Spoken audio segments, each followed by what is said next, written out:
नमस्कार। आइए सुनते हैं जैनेंद्र कुमार जी की लिखी कहानी पाजेब। बाजार में एक नई तरह की पाजेब चली है। पैरों में पड़कर वे बड़ी अच्छी मालूम होती हैं। उनकी कड़ियाँ आपस में लचक के साथ जुड़ी रहती हैं कि पाजेब का मानो नीच का आकार कुछ नहीं है। जिस पाँव में पड़े उसी के अनुकूल ही रहती हैं। पास पड़ोस में तो सब नन्ही बड़ी के पैरों में आप वही पाजेब देख लीजिए। एक ने पहनी कि फिर दूसरी ने भी पहनी। देखा देखी में इस तरह उनका न पहनना मुश्किल हो गया। हमारी मुन्नी ने भी कहा कि बाबूजी हम पाजेब पहनेंगे। बोलिए भला, 4 बरस की उम्र और पाजेब पहनेंगी। मैंने कहा, कैसी पाजेब? बोली, वही जैसी रुकमन पहनती है, जैसी शीला पहनती है। मैंने कहा, अच्छा अच्छा। बोली, मैं तो आज ही मंगा लूँगी। मैंने कहा, अच्छा भाई, आज सही। उस वक्त तो खैर मुन्नी किसी काम में बहल गई, लेकिन जब दोपहर को मुन्नी की बुआ आई तब मुन्नी सहज मानने वाली न थी। बुआ ने मुन्नी को मिठाई खिलाई और गोद में लिया और कहा, अच्छा तो तेरे पाजेब अब के इतवार को जरूर लेते आऊंगी। इतवार को बुआ आई और पाजेब ले आई। मुन्नी पहनकर खुशी के मारे यहाँ से वहाँ ठुमकती फिरी। रुकमन के पास गई और कहा, देख रुकमन, मेरी पाजेब। शीला को भी अपनी पाजेब दिखाई। सबने पाजेब पहनी देखकर उसे प्यार किया और तारीफ की। सचमुच वह चांदी की सफ़ेद 2-3 लड़ियाँ सी टखने के चारों ओर लिपटकर चुपचाप बिछी हुई बहुत ही सुघड़ लगती थी। और बच्ची की तो खुशी का ठिकाना न था। और हमारे महाशय आशुतोष, जो मुन्नी के बड़े भाई थे, पहले तो मुन्नी को सजी धजी देखकर बड़े खुश हुए। वह हाथ पकड़कर अपनी गुड़िया मुन्नी को पाजेब सहित दिखाने के लिए आसपास ले गए। मुन्नी की पाजेब का गौरव उन्हें अपना भी मालूम होता था। वह खूब हंसे और ताली पीटी। लेकिन थोड़ी देर बाद वह ठुमकने लगे कि मुन्नी को पाजेब दी सो हम भी बाईसाइकिल लेंगे। बुआ ने कहा, अच्छा बेटा, आपके जन्मदिन को तुम्हें बाईसाइकिल दिलवाएंगे। आशुतोष बाबू ने कहा कि हम तो अभी लेंगे। बुआ ने कहा, छी छी, तू कोई लड़की है? जिद तो लड़कियां किया करती है और लड़कियां रोती हैं। कहीं बाबू साहब लोग रोते हैं? आशुतोष बाबू ने कहा कि हम तो बाईसाइकिल जरूर लेंगे जन्मदिन वाले रोज। बुआ ने कहा, हाँ, यह बात पक्की रही, जन्मदिन पर तुमको बाईसाइकिल मिलेगी। इस तरह वह इतवार का दिन हंसी खुशी पूरा हुआ। शाम होने पर बच्चों की बुआ चली गई। पाजेब का शौक घड़ी भर का था। वह फिर उतार कर रख रखा दी गई, जिससे कहीं खो न जाए। पाजेब वह बारीक और शुभुक काम की थी और खासे दाम लग गए थे। श्रीमती जी ने हमसे कहा, क्यों जी, लगती तो अच्छी है, मैं भी अपने लिए बनवा लूं? मैंने कहा, क्यों ना बनवाओ, तुम कौन 4 बरस की नहीं हो। खैर, यह हुआ। पर मैं रात को अपनी मेज पर था कि श्रीमती ने आकर कहा, तुमने पाजेब तो नहीं देखी? मैंने आश्चर्य से कहा, क्या मतलब? बोली कि देखो, यहाँ मेज वेज पर तो नहीं है। एक तो है पर दूसरी पैर की मिलती नहीं है, जाने कहाँ गई। मैंने कहा, जाएगी कहाँ, यहीं कहीं देख लो, मिल जाएगी। उन्होंने मेरे मेज के कागज उठाने धरने शुरू किए और अलमारी की किताबें टटोल डालने का भी मंसूबा दिखाया। मैंने कहा, यह क्या कर रही हो, यहाँ वह कहाँ से आएंगी? जवाब में वह मुझे से पूछने लगी, फिर कहाँ है? मैंने कहा, तुम्ही ने तो रखी थी, कहाँ रखी थी? बतलाने लगी कि दोपहर के बाद कोई 2 बजे उतार कर दोनों को अच्छी तरह संभाल कर उस नीचे वाले बॉक्स में रख दी थी। अब देखो तो एक है, दूसरी गायब है। मैंने कहा, तो चलकर वह इस कमरे में कैसे आ जाएगी? भूल हो गई होगी, एक रखी होगी, एक कहीं वहीं फर्श पर छूट गई होगी। देखो, मिल जाएगी, कहीं जा नहीं सकती।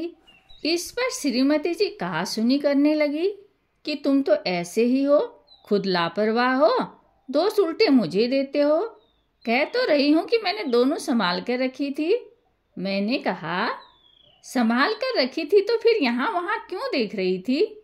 जहाँ रखी थी वहीं से ले लो ना। वहाँ नहीं है तो फिर किसी ने निकाल ली होंगी। श्रीमती बोली, मेरा भी यही ख्याल है। हो न हो बंसी नौकर ने निकाली है। मैंने रखी तब वह वहाँ मौजूद था। मैंने कहा तो उससे पूछा। बोली, वह तो साफ इनकार कर रहा है। मैंने कहा, तो फिर? श्रीमती जोर से बोली, तो फिर मैं क्या बताऊं? तुम्हें तो किसी बात की फिक्र है नहीं। डांट कर कहते क्यों नहीं हो उस बंसी को बुलाकर? जरूर पाजेब उसी ने ली है। मैंने कहा कि अच्छा, क्या कहना होगा? यह कहूँ कि ला भाई पाजेब दे दे? श्रीमती जी झल्ला कर बोली, हो चुका सब कुछ तुमसे। तुम्ही ने तो उस नौकर की जात को सहजोर बना रखा है। डांट न फटकार, नौकर ऐसे सिर न चढ़ेगा तो क्या होगा? कह तो रही हूँ कि किसी ने उसे बॉक्स से निकाला ही है, और 16 में से 15 आने यह बंसी ही है। सुनते हो? वही है। मैंने कहा, मैंने पूछा था, उसने नहीं ली मालूम होता है। इस पर श्रीमती ने कहा कि तुम नौकरों को नहीं जानते, वे बड़े छंटे होते हैं। बंसी चोर जरूर है, नहीं तो क्या फरिश्ते लेने आते? मैंने कहा, तुमने आशुतोष से भी पूछा? बोली, पूछा था। वह तो खुद ट्रंक और बॉक्स के नीचे घुस घुस कर खोज लगाने में मेरी मदद कर रहा है। वह नहीं ले सकता। मैंने कहा, उसे पतंग का बड़ा शौक है। वह बोली कि तुम तो बताते बरसते कुछ हो नहीं, उम्र होती जा रही है, वो यूं ही रह जाएगा। तुम ही हो उसे पतंग की सह देने वाले। मैंने कहा कि जो कहीं पाजेब ही पड़ी मिल गई हो तो? बोली, नहीं नहीं, मिलती तो वह बता न देता। खैर, बातों बातों में मालूम हुआ उस शाम आशुतोष पतंग और डोर का पिन्ना नया लाया है। श्रीमती जी ने कहा, यह तुम ही हो जिसने पतंग की उसे इजाज़त दी। बस सारे दिन पतंग पतंग, यह नहीं कि कभी उसे बिठाकर सबक की भी कोई बात पूछो। मैं सोचती हूँ कि एक दिन तोड़ ताड़ दूँ उसकी सब डोर और पतंग। मैंने कहा, खैर छोड़ो, कल सवेरे पूछताछ करेंगे। सवेरे बुलाकर मैंने गंभीरता से उससे पूछा कि क्यों बेटा, एक पाजेब नहीं मिल रही? तुमने तो नहीं देखी? वह गुम हो गया, जैसे नाराज हो। उसने सिर हिलाया कि नहीं, उसने नहीं ली, पर मुंह नहीं खोला। मैंने कहा कि देखो बेटे, ली हो तो कोई बात नहीं, सच बता देना चाहिए। उसका मुंह और भी फूल गया और वह गुमसुम बैठा रहा। मेरे मन में उस समय तरह तरह के सिद्धांत आए। मैंने स्थिर किया कि अपराध के प्रति करुणा ही होनी चाहिए, रोष का अधिकार नहीं है। प्रेम से ही अपराध वृत्ति को जीता जा सकता है, आतंक से उसे दबाना ठीक नहीं है। बालक का स्वभाव कोमल होता है और सदा ही उससे स्नेह से व्यवहार करना चाहिए, इत्यादि। मैंने कहा कि बेटा आशुतोष, तुम घबराओ नहीं। सच कहने में घबराना नहीं चाहिए। ली हो तो खुल कर कह दो बेटा। हम कोई सच कहने की सजा थोड़ी ही दे सकते हैं, बल्कि सच बोलने पर तो इनाम मिला करता है। आशुतोष तब बैठा सुनता रहा। उसका मुंह सूजा था, वह सामने मेरी आंखों में नहीं देख रहा था। रह रहकर उसके माथे पर बल पड़ते थे। क्यों बेटे, तुमने ली तो नहीं? उसने सिर हिलाकर क्रोध से अस्थिर और तेज आवाज में कहा, मैंने नहीं ली, नहीं ली। यह कहकर वह रोने को हो आया, पर रोया नहीं। आंखों में आंसू रोक लिए। उस समय मुझे प्रतीत हुआ उग्रता दोष का लक्षण है। मैंने कहा, देखो बेटा, डरो नहीं। अच्छा, जाओ ढूंढो, शायद कहीं पड़ी हुई वह पाजेब मिल जाए। मिल जाएगी तो हम तुम्हें इनाम देंगे। वह चला गया और दूसरे कमरे में जाकर पहले तो एक कोने पर खड़ा हो गया। कुछ देर चुपचाप खड़े रहकर वह फिर यहाँ वहाँ पाजेब की तलाश में लग गया। श्रीमती जी आकर बोली, आंसू से तुमने पूछ लिया, क्या ख्याल है? मैंने कहा, संदेह तो मुझे होता है, नौकर का तो काम यह है नहीं। श्रीमती ने कहा, नहीं जी, आंसू भला क्यों लेगा? मैं कुछ बोला नहीं। मेरा मन जाने कैसे गंभीर प्रेम के भाव से आशुतोष के प्रति उमड़ रहा था। मुझे ऐसा मालूम होता था कि ठीक इस समय आशुतोष को हमें अपनी सहानुभूति से वंचित नहीं करना चाहिए, बल्कि कुछ अतिरिक्त स्नेह इस समय बालक को मिलना चाहिए। मुझे यह एक भारी दुर्घटना मालूम होती थी। मालूम होता था कि अगर आशुतोष ने चोरी की है तो इसका इतना दोष नहीं है, बल्कि यह हमारे ऊपर बड़ा भारी इल्जाम है। बच्चे में चोरी की आदत भयावह हो सकती है, लेकिन बच्चे के लिए वैसी लाचारी उपस्थित हो आई, यह और भी कई भयावह है। यह हमारी आलोचना है, हम उस चोरी से बरी नहीं हो सकते। मैंने बुलाकर कहा, अच्छा सुनो, देखो, मेरी तरफ देखो, यह बताओ कि पाजेब तुमने छुन्नू को दी है ना? वह कुछ देर कुछ नहीं बोला। उसके चेहरे पर रंग आया और गया। मैं एक एक छाया ताड़ना चाहता था। मैंने आश्वासन देते हुए कहा, डरने की कोई बात नहीं। हाँ हाँ बोलो, डरो नहीं। ठीक बताओ बेटे, कैसा हमारा सच्चा बेटा है? मानो बड़ी कठिनाई के बाद उसने अपना सिर हिलाया। मैंने खुश होकर कहा, दी है न छुन्नू को? उसने सिर हिला दिया। अत्यंत सांत्वना के स्वर में स्नेहपूर्वक मैंने कहा कि मुंह से बोलो, छुन्नू को दी है? उसने कहा, हाँ हाँ। मैंने अत्यंत हर्ष के साथ दोनों बाहों में लेकर उसे उठा लिया।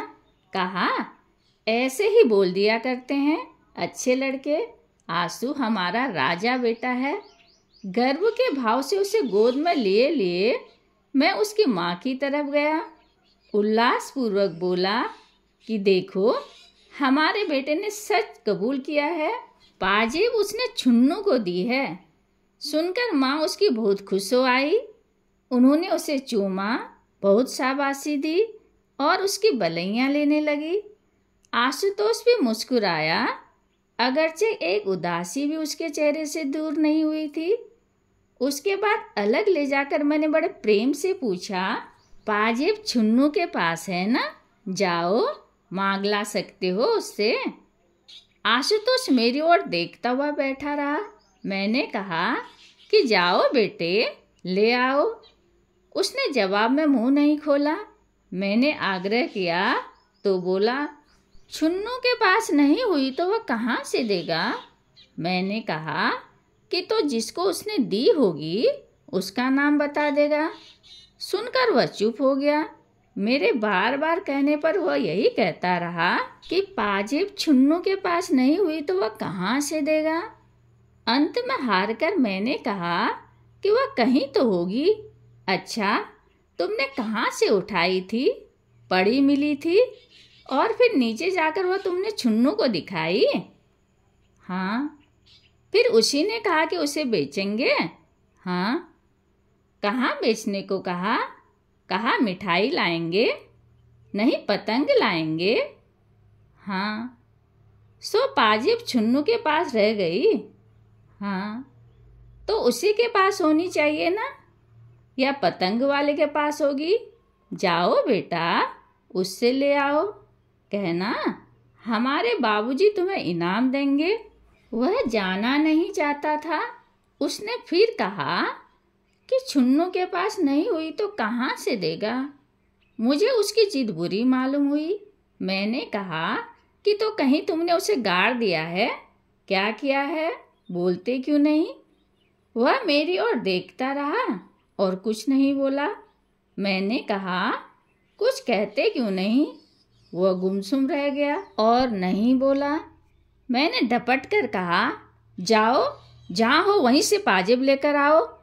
जब वह अपनी जगह से नहीं उठा और नहीं गया तो मैंने उसे कान पकड़कर उठाया, कहा कि सुनते हो, जाओ पाजेब लेकर आओ, नहीं तो घर में तुम्हारा काम नहीं है। उस तरह उठाया जाकर वह उठ गया और कमरे से बाहर निकल गया। निकलकर बरामदे के एक कोने पर रूठा मुंह बनाकर खड़ा रह गया। मुझे बड़ा शोक हो रहा था। यह लड़का सच बोलकर अब किस बात से घबरा रहा है, यह मैं कुछ न समझ सका। मैंने बाहर आकर धीरे से कहा, जाओ भाई, जाकर छुन्नू से कहते क्यों नहीं हो? पहले तो उसने कोई जवाब नहीं दिया और जवाब दिया तो बार बार कहने लगा कि छुन्नू के पास नहीं हुई तो वह कहाँ से देगा। मैंने कहा कि जितने में उसने बेची होगी वह दाम दे देंगे, समझे ना? जाओ, तुम कहो तो। श्रीमती ने कहा, छुन्नू की माँ तो कह रही है कि उसका लड़का ऐसा काम नहीं कर सकता, उसने पाजेब नहीं देखी। जिस पर आशुतोष की माँ ने कहा कि नहीं, तुम्हारा छुन्नू झूठ बोल रहा है। क्यों रे आशुतोष, तैने दी थी ना? आशुतोष ने धीरे से कहा, हाँ दी थी। दूसरी ओर से छुन्नू बढ़कर आया और हाथ फटकार कर बोला कि मुझे नहीं दी थी। क्यों रे, मुझे कब दी थी? आशुतोष ने जिद बांध कर कहा कि दी तो थी, कह दो नहीं दी थी। नतीजा यह हुआ कि छुन्नू की माँ ने छुन्नू को खूब पीटा और खुद भी रोने लगी। कहती जाती कि हाय रे, अब हम चोर हो गए, कुलच्छनी औलाद जाने कब मिटेगी। बात दूर तक फैलती चली, पड़ोस की स्त्री में पवन पड़ने लगी और श्रीमती ने घर लौटकर कहा कि छुन्नू और उसकी माँ दोनों एक से हैं। मैंने कहा कि तुमने तेजा तेजी क्यों कर डाली? ऐसे कोई बात भला सुलझती है? बोली कि हाँ, मैं तेज बोलती हूँ। अब जाओ ना, तुम्हें उनके पास से पाजेब निकाल कर लाते क्यों नहीं? तब जानूं जब पाजेब निकलवा दो। मैंने कहा कि पाजेब से बढ़कर शांति है और अशांति से तो पाजेब मिल नहीं जाएगी। श्रीमती जी बुदबुदाती हुई नाराज होकर मेरे सामने से चली गई। थोड़ी देर बाद छुन्नू की माँ हमारे घर आई। श्रीमती उन्हें लाई थी। अब उनके बीच गर्मी नहीं थी। उन्होंने मेरे सामने आकर कहा कि छुन्नू तो पाजेब के लिए मना करता है। वह पाजेब कितनी की थी? मैं उसके दाम भर सकती हूँ। मैंने कहा, यह आप क्या कहती हैं? बच्चे बच्चे हैं। आपने छुन्नू से सहूलियत से पूछा भी? उन्होंने उसी समय छुन्नू को बुलाकर मेरे सामने कर दिया। कहा कि क्यों रे, बता क्यों नहीं देता जो तैने पाजेब देखी हो? छुन्नू ने जोर से सिर हिलाकर इनकार किया और बताया कि पाजेब आशुतोष के हाथ में मैंने देखी थी और वह पतंग वालों को दे आया है। मैंने खूब देखी थी, वह चांदी की थी। तुम्हें ठीक मालूम है? हाँ, वह मुझसे कह रहा था कि तू भी चल, पतंग लाएंगे। पाजेब कितनी बड़ी थी बताओ तो? छुन्नू ने उसका आकार बताया जो ठीक ही था। मैंने उसकी माँ की तरफ देखकर कहा, देखिए ना, पहले यही कहता था कि मैंने पाजेब देखी तक नहीं, अब कहता है कि देखी है। माँ ने मेरे सामने छुन्नू को खींचकर तभी धम धम पीटना शुरू कर दिया। कहा कि क्यों रे, झूठ बोलता है, तेरी चमड़ी न उधेड़ी तो मैं नहीं। मैंने बीच बचाव करके छुन्नू को बचाया। वह शहीद की भांति पीटता रहा, रोया बिल्कुल नहीं और एक कोने में खड़े आशुतोष को जाने किस भाव से देख रहा था। खैर, मैंने सबको छुट्टी दी। कहा, जाओ बेटा छुन्नू, खेलो। उसकी माँ को कहा, आप उसे मारिएगा नहीं और पाजेब कोई ऐसी बड़ी चीज नहीं है। छुन्नू चला गया। तब उसकी माँ ने पूछा कि आप उसे कसूरवार समझते हैं? मैंने कहा, मालूम तो होता है कि उसे कुछ पता है और वह मामले में शामिल है। इस पर छुन्नू की माँ ने पास बैठी हुई मेरी पत्नी से कहा, चलो बहन जी, मैं तुम्हें अपना सारा घर दिखाई देती हूँ, एक एक चीज़ देख लो, होगी पाजेब तो जाएगी कहाँ? मैंने कहा, छोड़िए भी, बेबात की बात बढ़ाने से क्या फ़ायदा। सो ज्यों त्यों मैंने उन्हें दिलासा दिया, नहीं तो वो छुन्नू का पीट पाट कर हाल बेहाल कर डालने का प्रण ही उठाए ले रही थी। कुलच्छनी, आज उसे धरती में नहीं गाड़ दिया तो मेरा नाम नहीं। खैर, जिस तिस भांति बखेड़ा टाला। मैं उसे झंझट में दफ्तर भी समय पर नहीं जा सका। जाते वक्त श्रीमती जी को कह गया कि देखो, आशुतोष को धमकाना मत, प्यार से सारी बातें पूछना, धमकाने से बच्चे बिगड़ जाते हैं और हाथ कुछ नहीं आता, समझी ना। शाम को दफ्तर से लौटा तो श्रीमती जी ने सूचना दी कि आशुतोष ने सब बतला दिया है। 11 आने पैसे में वह पाजेब पतंग वाले को दे दी है। पैसे उसने थोड़े थोड़े करके देने को कहे हैं। 5 आने जो दिए वह छुन्नू के पास है। इस तरह रत्ती रत्ती बात उसने कह दी है। कहने लगी कि बड़े प्यार से पूछ पूछ कर यह सब उसने पेट में से निकाला है। 2-3 घंटे मगज मारती रही। हाय राम, बच्चे का भी क्या जी होता है। मैं सुनकर खुश हुआ। मैंने कहा कि चलो अच्छा है, अब 5 आने भेजकर पाजेब मंगवा लेंगे। लेकिन यह पतंग वाला भी कितना बदमाश है, बच्चों के हाथ से ऐसी चीजें लेता है। उसे पुलिस में दे देना चाहिए, उचक्का कहीं का। फिर मैंने पूछा, आशुतोष कहाँ है? उन्होंने बताया कि बाहर ही कहीं खेल खाल रहा होगा। मैंने कहा, बंसी जाकर उसे बुला तो लाओ। बंसी गया और उसने आकर कहा कि वे अभी आते हैं। क्या कर रहे हैं? छुन्नू के साथ गिल्ली डंडा खेल रहे हैं। थोड़ी देर में आशुतोष आया, तब मैंने उसे गोद में लेकर प्यार किया। आते आते उसका चेहरा उदास हो गया और गोद में लेने पर भी वह कोई विशेष प्रसन्न नहीं मालूम हुआ। उसकी माँ ने खुश होकर कहा कि आशुतोष ने सब बातें अपने आप पूरी पूरी बता दी है। हमारा आशुतोष बड़ा सच्चा लड़का है। आशुतोष मेरी गोद में टिका रहा, लेकिन अपनी बड़ाई सुनकर भी उसको कुछ हर्ष नहीं हुआ, ऐसा प्रतीत होता था। मैंने कहा कि आओ चलो, अब क्या बात है? क्यों हजरत, तुमको 5 ही आने तो मिले हैं ना। हमसे 5 आने मांग लेते तो क्या हम न देते? सुनो, अब से ऐसा मत करना बेटे। कमरे में जाकर मैंने उससे फिर पूछताछ की। क्यों बेटा, पतंग वाले ने 5 आने तुम्हें दिए ना? हाँ। और वह छुन्नू के पास है ना? हाँ। अभी तो उसके पास होंगे ना? नहीं। खर्च कर दिए? नहीं। नहीं खर्च किए? हाँ। खर्च किए कि नहीं? खर्च किए। उस ओर से प्रश्न करके वह मेरी ओर देखता रहा, उत्तर नहीं दिया। बताओ, खर्च दिए कि अभी हैं? जवाब में उसने एक बार हाँ कहा तो दूसरी बार नहीं कहा। मैंने कहा, तो यह क्यों नहीं कहते कि तुम्हें नहीं मालूम है? हाँ। बेटा मालूम है ना? हाँ। पतंग वाले से पैसे छुन्नू ने लिए हैं ना? हाँ। तुमने क्यों नहीं लिए?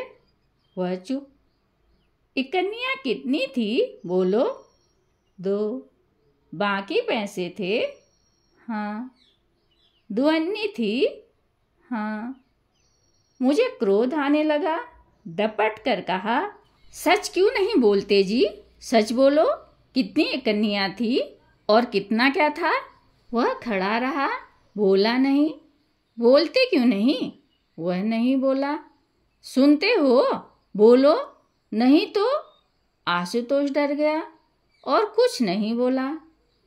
सुनते नहीं, मैं क्या बोल रहा हूँ? इस बार भी वह नहीं बोला। तो मैंने कान पकड़कर उसके कान खींच लिए। वह बिना आंसू लाए गुमसुम खड़ा रहा। अब भी नहीं बोलोगे? वह डर के मारे पीला हो आया, लेकिन बोल नहीं सका। मैंने जोर से बुलाया, बंसी यहाँ आओ, इसको ले जाकर कोठरी में बंद कर दो। बंसी नौकर उसे उठाकर ले गया और कोठरी में मोड़ दिया। 10 मिनट बाद फिर उसे पास बुलवाया। उसका मुंह सूजा हुआ था, बिना बोले उसके होंठ हिल रहे थे। कोठरी में बंद होकर भी वह रोया नहीं। मैंने कहा, क्यों रे, अब तो अकल आई? वह सुनता हुआ गुमसुम खड़ा रहा। अच्छा, पतंग वाला कौन सा, दाईं तरफ का या चौराहे वाला? उसने कुछ होठों में बड़बड़ा दिया, जिसे मैं कुछ समझ न सका। वह चौराहे वाला, बोलो। हाँ, देखो, अपने चाचा के साथ चले जाओ, बता देना कि कौन सा है, फिर उसे स्वयं भुगत लेंगे, समझते हो ना? यह कहकर मैंने अपने भाई को बुलवाया, सब बात समझाकर कहा, देखो, 5 आने के पैसे ले जाओ। पहले तुम दूर रहना, आशुतोष पैसे ले जाकर उसे दे देगा और अपनी पाजेब मांगेगा। अव्वल तो वह पाजेब लौटा ही देगा, नहीं तो उसे डांटना और कहना कि तुझे पुलिस के सुपुर्द कर दूंगा, बच्चों से माल ठगता है, समझे? नरमी की जरूरत नहीं है। और आशुतोष, अब जाओ। वह अपनी जगह खड़ा था, सुनकर भी टस से मस होता दिखाई नहीं दिया। नहीं जाओगे? उसने सिर हिला दिया कि नहीं जाऊंगा। मैंने तब उसे समझाकर कहा कि भैया, घर की चीज है, दाम लगे हैं, भला 5 आने में रुपयों का माल किसी के हाथ खोद दोगे? जाओ, चाचा के संग जाओ, तुम्हें कुछ नहीं कहना होगा। हाँ, पैसे दे देना और अपनी चीज वापस मांग लेना। दे तो दे, नहीं दे तो नहीं दे, तुम्हारा इससे कोई सरोकार नहीं। सच है न बेटे? अब जाओ। पर वह जाने को तैयार ही नहीं दिखा। मुझे लड़के की गुस्ताखी पर बड़ा बुरा मालूम हुआ। बोला, इसमें बात क्या है? इसमें मुश्किल कहाँ है? समझाकर बात कर रहे हैं, सो समझता ही नहीं, सुनता ही नहीं। मैंने कहा कि क्यों रे, नहीं जाएगा? उसने फिर सिर हिला दिया कि नहीं जाऊंगा। मैंने प्रकाश, अपने छोटे भाई को बुलाया, कहा, प्रकाश, इसे पकड़ कर ले जाओ। प्रकाश ने उसे पकड़ा और आशुतोष हाथ पैरों से उसका प्रतिकार करने लगा। वह साथ जाना नहीं चाहता था। मैंने अपने ऊपर बहुत जब्र करके फिर आशुतोष को पुचकारा कि जाओ भाई, डरो नहीं, अपनी चीज घर में आएगी, इतनी सी बात समझते नहीं। प्रकाश, इसे गोद में उठाकर ले जाओ और जो चीज मांगे उसे बाजार में दिला देना। जाओ भाई आशुतोष। पर उसका मुंह फूला हुआ था। जैसे तैसे बहुत समझाने पर वह प्रकाश के साथ चला। ऐसे चला मानो पैर उठाना उसे भारी हो रहा हो। 8 बरस का यह लड़का होने को आया, फिर भी देखो ना, किसी भी बात की उसमें समझ नहीं है। मुझे जो गुस्सा आया कि क्या बतलाऊं, लेकिन यह याद करके कि गुस्से से बच्चे संभालने की जगह बिगड़ते हैं, मैं अपने को दबाता चला गया। खैर, वह गया तो मैंने चैन की सांस ली। लेकिन थोड़ी देर में देखता क्या हूँ कि प्रकाश अकेले चला आ रहा है। मैंने पूछा, क्या हुआ? बोला कि आशुतोष भाग आया है। मैंने कहा कि अब वह कहाँ है? वह रूठा हुआ खड़ा है, घर में नहीं आता। जाओ, पकड़ कर तो लाओ। वह पकड़ा हुआ आया। मैंने कहा, क्यों रे, तू शरारत से बाज नहीं आएगा? बोल, जाएगा कि नहीं? वह नहीं बोला तो मैंने कसकर 2 चांटे दिए। थप्पड़ लगते ही वह एकदम चीखा, पर फौरन चुप हो गया। वह वैसे ही मेरे सामने खड़ा रहा। कुछ देर में प्रकाश लौट आया। मैंने उसे देखकर गुस्से से कहा कि ले जाओ इसे मेरे सामने से, जाकर कोठरी में बंद कर दो। दुष्ट! इस बार वह आधा 1 घंटे बंद रहा। मुझे ख्याल आया कि मैं ठीक नहीं कर रहा हूँ, लेकिन जैसे कोई दूसरा रास्ता न दिखता था। मार पीट कर मन को ठिकाना देने की आदत पड़ गई थी और कुछ अभ्यास न था। खैर, मैंने इस बीच प्रकाश से कहा कि तुम दोनों पतंग वाले के पास जाओ, मालूम करना कि किसने पाजेब ली है, होशियारी से मालूम करना। प्रकाश गया और लौटने पर बताया कि उनके पास पाजेब नहीं है। सुनकर मैं झल्ला आया। कहा कि तुमसे कुछ काम नहीं हो सकता, जरा सी बात नहीं हुई तुमसे, क्या उम्मीद रखी जाए। वह अपनी सफाई देने लगा। मैंने कहा बस तुम जाओ। प्रकाश मेरा बहुत लिहाज मानता था। वह चला गया। कोठरी खुलवाने पर आशुतोष को फर्श पर सोता पाया। उसके चेहरे पर अब भी आंसू नहीं थे।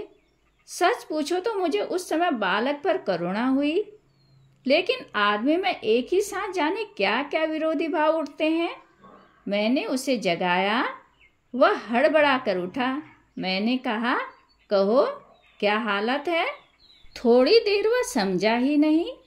फिर शायद पिछला सिलसिला याद आया।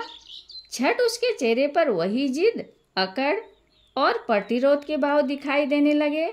मैंने कहा कि या तो राजी राजी चले जाओ, नहीं तो इस कोठरी में फिर बंद किए देते हैं। आशुतोष पर इसका विशेष प्रभाव पड़ा हो ऐसा मालूम नहीं हुआ।